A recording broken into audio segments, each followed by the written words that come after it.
พี่น้องเจ้าบ้านเพื่อนเดินทางสองเส้นเส้นบนเส้นบาป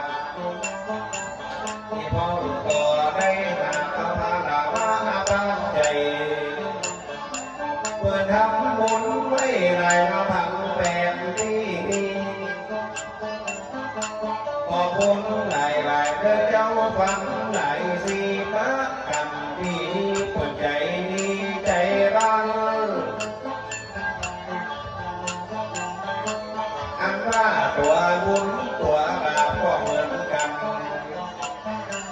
มันเป็นตัวใจ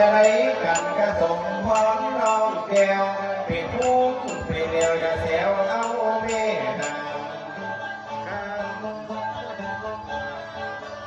เพราะว่าตัวบุญมันเป็นตัวสีเก่าก็ทีดอกเอาน้องตัวน้องลาครับยศให้เขาเนาะตัวบ้า